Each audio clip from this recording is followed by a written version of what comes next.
Good afternoon, sir. Can you hear me? I can hear you.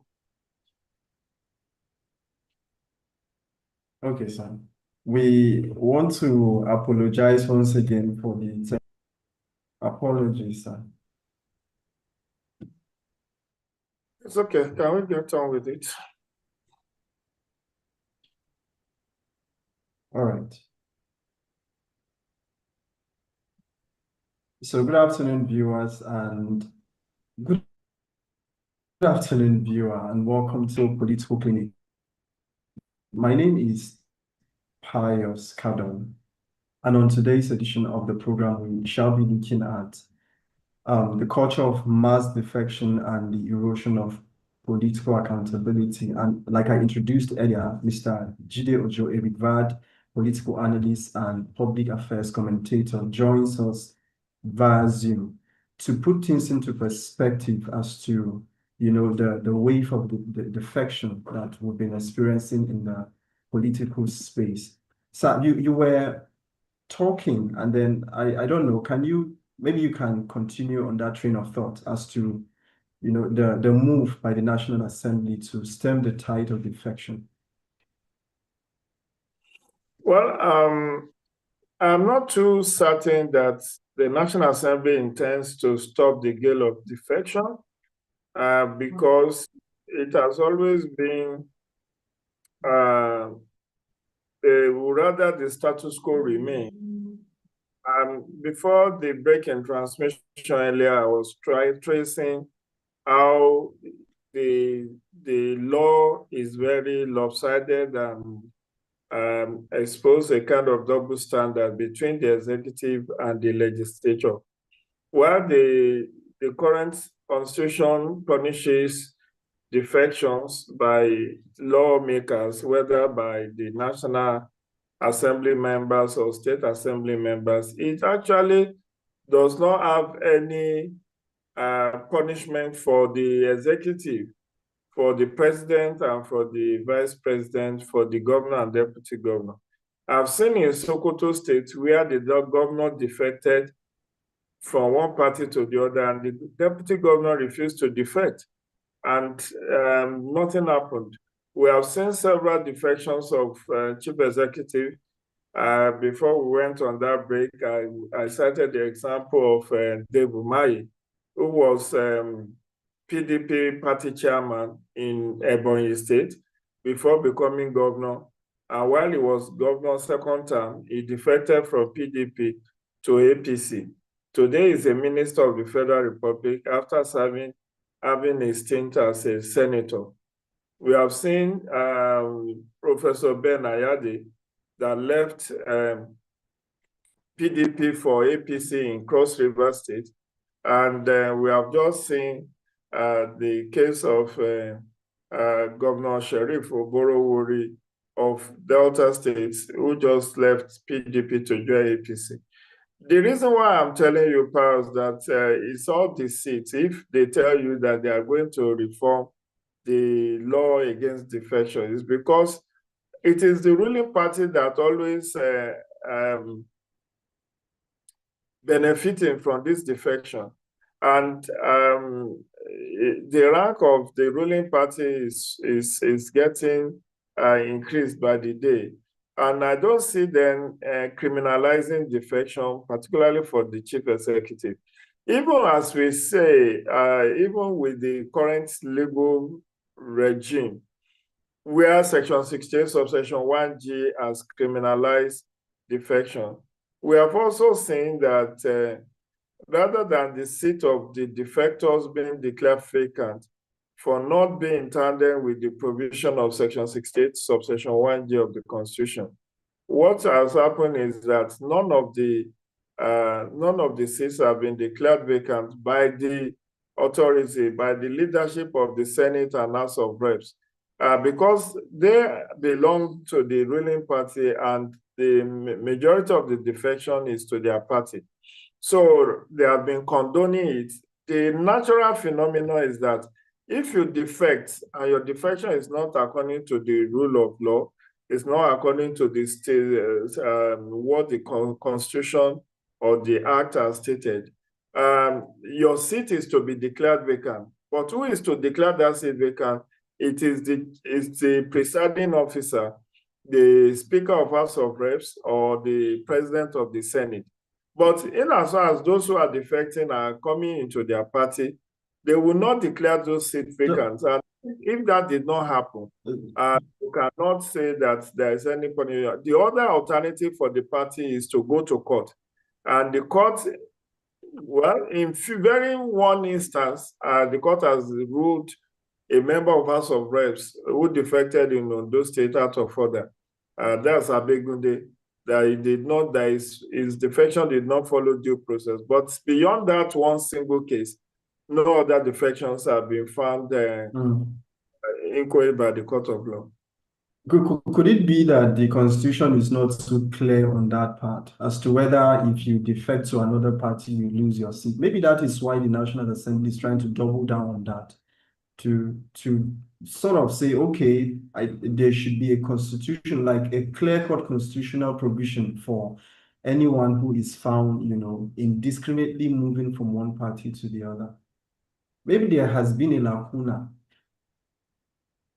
Well, you may say there is a lacuna, but I think it's just that politics and morality are not the same thing. You see, in one breath, the law says the vote cast by the electorate is for the party and not for candidates. That's at elections. And ordinarily, if it is the vote of the party that you use to climb to power, when you leave that party, you should leave the seat and allow the party to nominate a fresh person to take over. But what we have seen is that, again, as I said earlier on, the court has said you are free to defect if you are a member of the executive branch. So if you are a governor, if you are a deputy governor, if you are a president or vice president, which is why I gave you the example of Vice President Atiku Abubakar way back in 2007, and several other governors that have defected, that nothing has happened to them. So you may think it's a lacuna, but it's a deliberate lacuna. And I will tell you for free that I'm not seeing the current 10th National Assembly working to cure that lacuna, because it profits them. It's to their advantage, and because it's to their advantage, they will never do anything. Even if they initiate a bill today, they will kill that bill in view, because it's self-serving.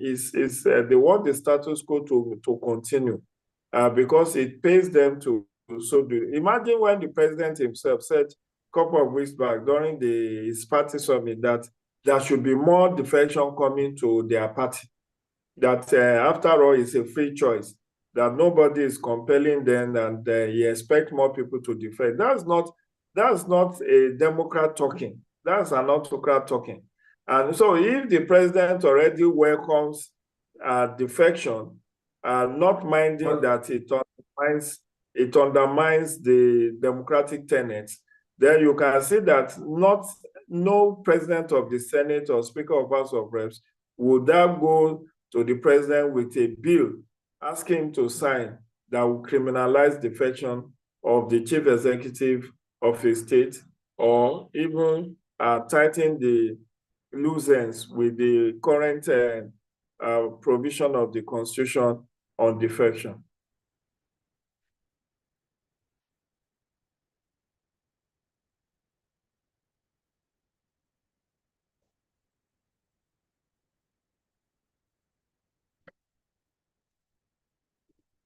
Can you hear me?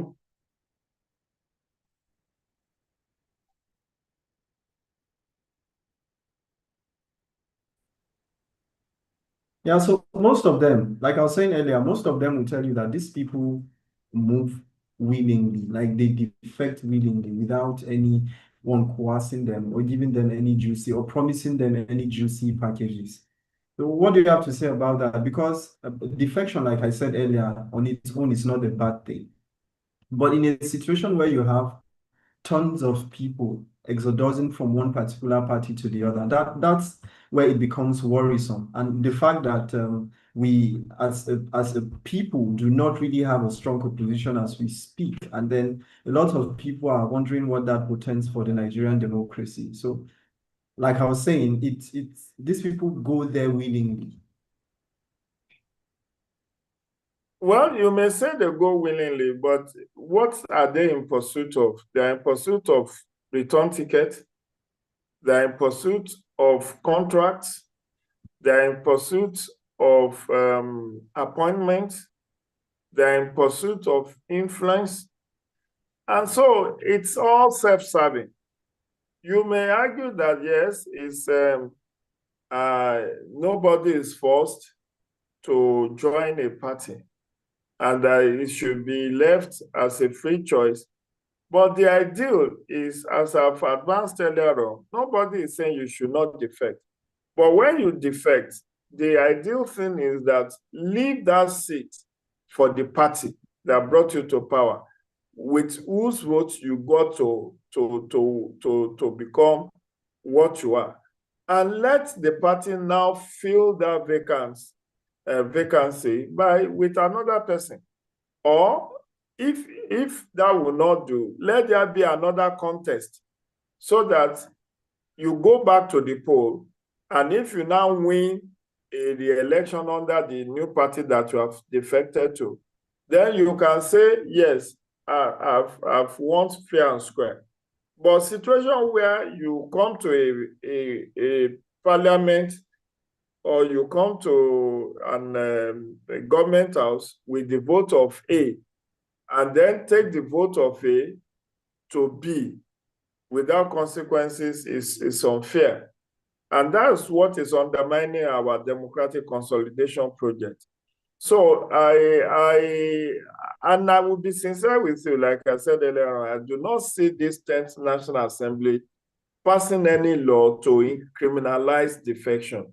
And like, it's even if you don't want to criminalize it, just say, okay, you are free to defect. Nobody is contesting that with you. But if you are defecting, then resign resign from that seat and let INEC conduct a fresh election.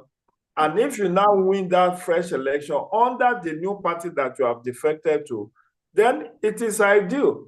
But they will not do it. They know that that's the right thing, but they will not do it.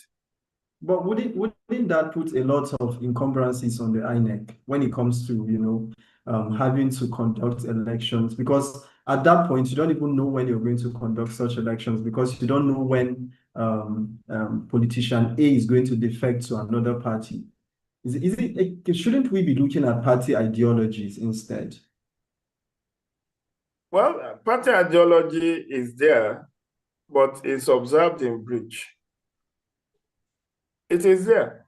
I don't know if you have read any of the political parties' constitution. But a lot of persons will argue with you that the political parties we have do not have ideologies. They do have ideology, and I'm proving them wrong. Those who are touting that have never read the party constitution. Look, Pius, do a Google search. It's all the 19 registered political parties are all have their manifestos and constitution on the website of INEC. Download it and see whether there is any of them that doesn't espouse one ideology or the other. It's just that it is observed in breach. And let me tell you the truth. Political parties have been reduced to a special purpose vehicle that people boss to achieve their political aim. Whereas it should be more than that. It should not just be a special purpose vehicle, SPVs. It should be a boss that you keep and not just give away. What we see now is about giveaway. And that is undermining the small or the weak parties. Because you may argue that there is no small or big party, but there are some that are stronger than the other. So if look at what happened, YPP has only one senator, that's Ifeanyi Uba. before Ifeanyi Ubah died, without any faction, any leadership tussle, he left YPP to join APC because he felt that APC would make him to realize his governorship ambition of ruling Anambra State. And what happened? YPP just licked their wound and kept quiet. Assuming that's the only seat that YPP has in all the assemblies and executive, do you know that if you don't have any member, any elected member, and you don't score up to a certain threshold in an election, INEC can deregister you? If INEC were to wield the big sticks, we will not have more than 8 to 10 political parties right now, because most of them, and some of them will fail that test as expressed in Section 225A of the Constitution, that you must win certain number of votes at election or win at least a seat, a councillorship seat. Look at all the local government elections that are conducted. It's winner takes all.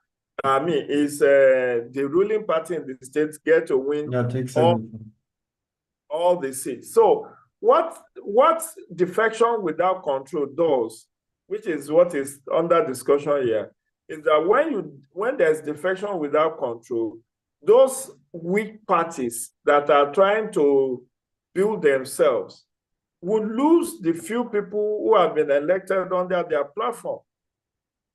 Look at how many people were elected under Labour Party. More than half of elected members of Labour Party have defected. Yes. The same with though that is going to be a discussion for another day, but a lot of persons are arguing that the leader or even the presidential aspirant candidate rather of the Labour Party should have swung into action when these lawmakers or even elected members, so to speak, from the Labour Party were defecting or even aligning with the APC, that's the ruling party. A lot of persons are blaming the presidential candidates of the Labour Party. Like I said, that's going to be a discussion apart. But I want to take you to something that tons of people are worried about, and that is the fact that in couple of months, we're going to be taking more like a deep dive into electioneering proper. And the opposition parties, or even the coalition, so to speak, is nothing to say. So is it something that we should begin to bank on? Is it really viable, looking at how things are going? Well, there's nothing that's going on now that has not happened before. So it's not new. It's our new normal, really. After every election since 1999, opposition members will promise to go into coalition. They will say that they are doing a working alliance, but it has never been effective. We have only succeeded in having a merger once in 26 years of our democratic journey in this Fourth Republic, which was in 2013, July 31, when APC was formally registered and certificate of registration given to its leader. And since then, 2013, there have been 3 rounds of elections in 2015, 2019, 2023. All the opposition from that time has been mounting this issue of coalition.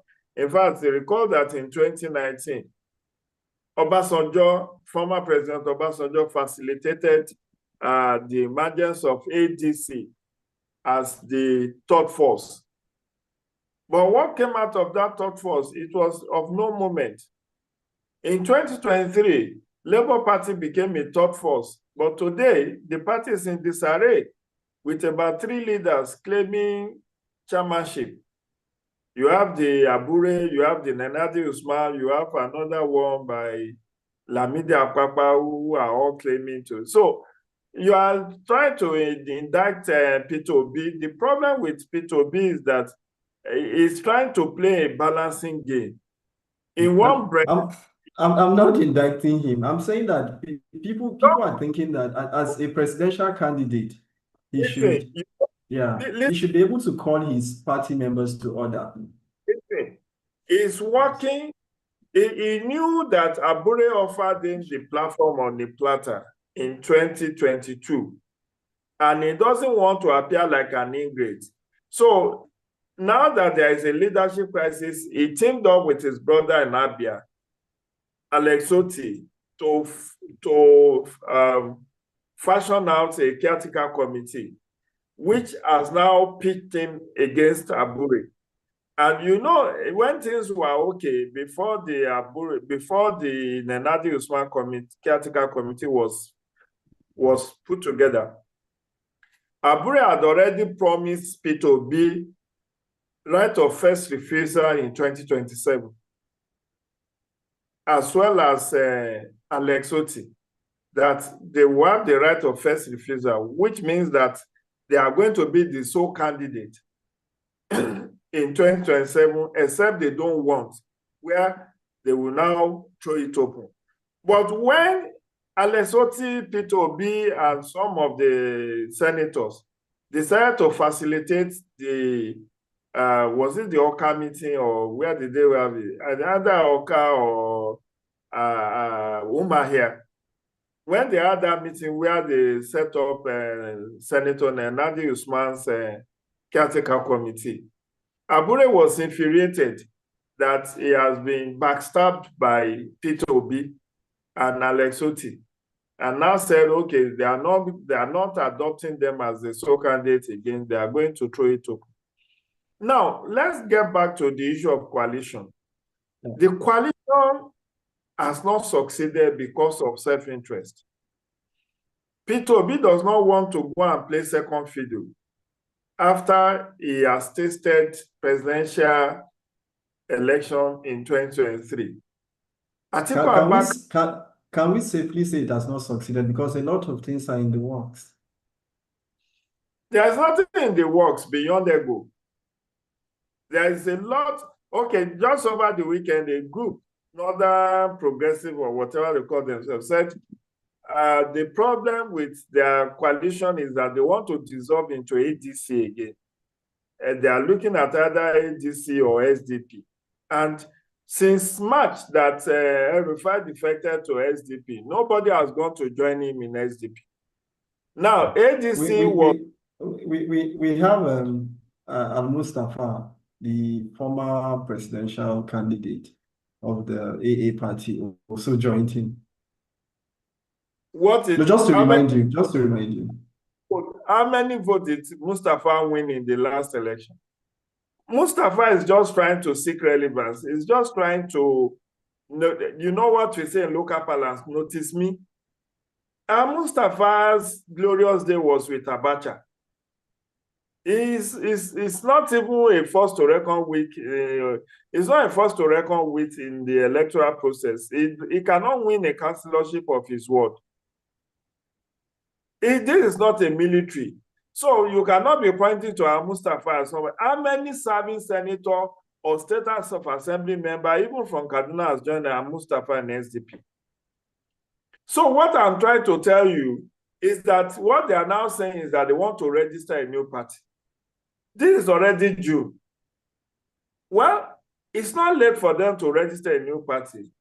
But if there is no reining in of their own personal ambition. For instance, Atiku Abubakar has not said that he will not contest in 2027.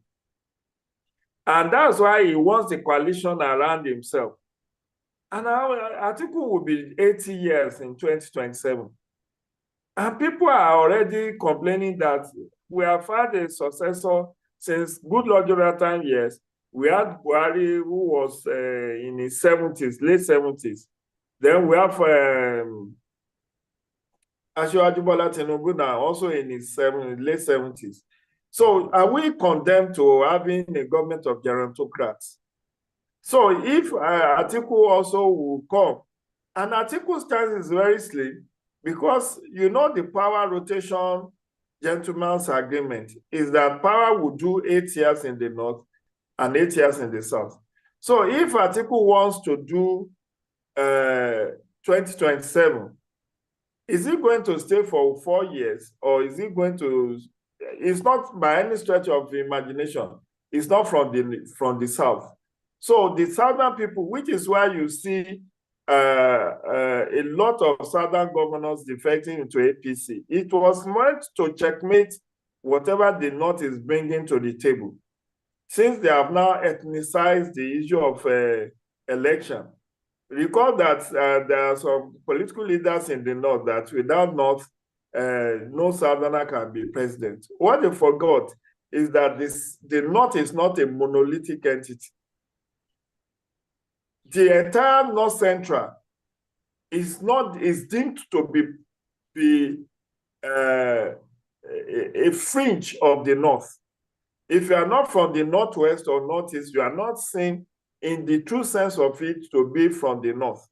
Look at Bayo Ojulari, that was just appointed NNPC chairman. He's from Kogi State, which is in northern Nigeria. But the people say, oh, he has brought his Yoruba brother to come and take over NNPC. NNPC that they have been using to make this country. And who left that position? Mele Kyari from Borno State. So when you see someone will tell you that politics being a game of number, you cannot completely dismiss the assertion coming from some people from the North that we really cannot stand this particular contest when it comes to maybe power shift or something, because they are also looking at the numbers. Well, we are also looking at the numbers, but I don't want us to ethnicize this discussion. The issue, I'm also reminding those who are making that claim that the North is not monolithic. The North is not Hausa Fulani. Let me shock you, Pius. Hausa Fulani are in the minority in the North. They are the minority in the North. The entire Northeast, if you go there, Bauchi is minority Hausa Fulani that is in Bauchi. You can fact check me. Borno is predominantly Kanuri people. They will never agree with you that they are Fulani or they are Hausa. Adamawa, the same thing. And Taraba, majority Christian. And many of them will tell you, the only thing that unifies the North is the lingua franca called Hausa language. Yeah. But when you go tribe, if you go tribe, you will be shocked. Even this Nasarawa that is beside us here in FCT, you will be shocked that Hausa and Fulani are in the minority in Nasarawa. I'm a researcher, I'm a columnist. I've done research. There was a time I was researching into the tribes. There are over 200, about 350 ethnic groups, not even 250 now. Many more have been discovered since the initial 250. You will find out that the Hausa people and the Fulani people, if you come to the brass tacks, they are minority in the North. The whole of Kogi State, how many Fulani are in Kogi? How many Hausa are in Kogi? The Kogi State, in in Kwara State, how many Fulani are there? The entire northern Kwara is not even Hausa or Fulani. They are Nupe. You understand? Nupe people will never agree with it that they are Hausa. They may speak. They may speak the language because that is the unified. That's the unified.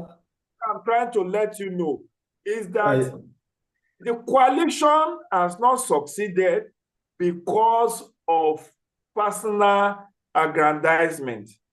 And unless they are able to tame their inordinate ambition, before you know it, it will be 2027 and they will continue to lament a missed opportunity. For want of time, I want you to react to the political accountability part of the whole discussion. When people defect, can you hear me? I can hear you. All right. When people defect, there seems to be this notion that most likely their loyalty is up for sale. And a lot of people would have this worry that would they really be politically accountable if at all the people that voted you into power, you, for lack of a better word, I would say you would now betray their trust in you. And then just help us tie that political accountability and then the voters' subversion. Does it have a way of subverting or even undermining the right of voters, or even, so to speak, does it have that, I don't know if you get what I'm trying to say, but Let's there's this, this issue of political accountability is yes, very nebulous and is very ambiguous and nebulous. What is political accountability? To say that, okay, for instance, we were discussing issue of defection earlier.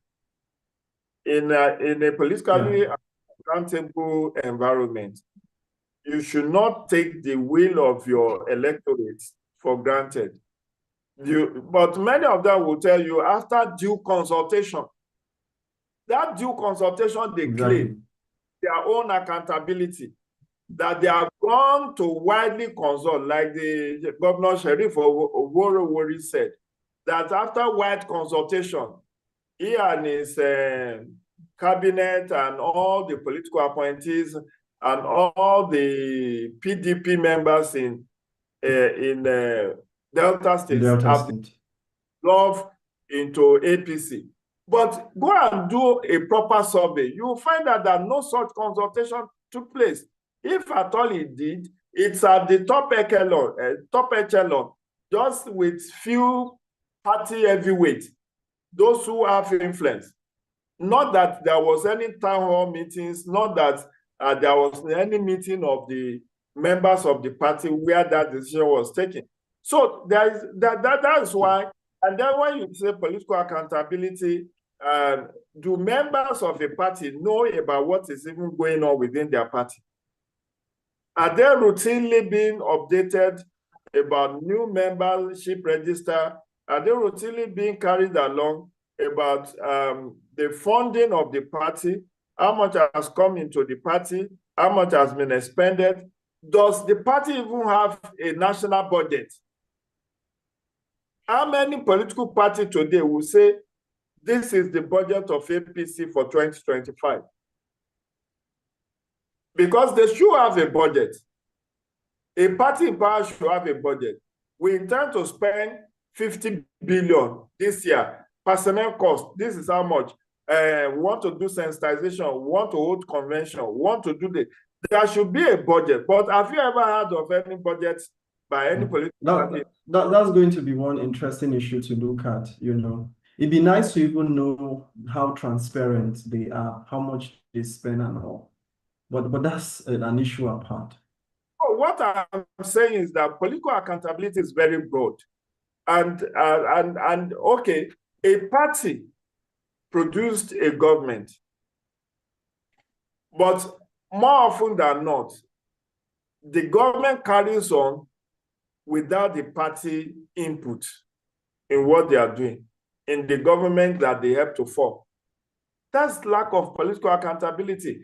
For instance, now, there should be no, in the real sense of it, the party should have a say in the formation of your cabinet. Because they sponsored you to power. They should have a say in how you appoint, what's called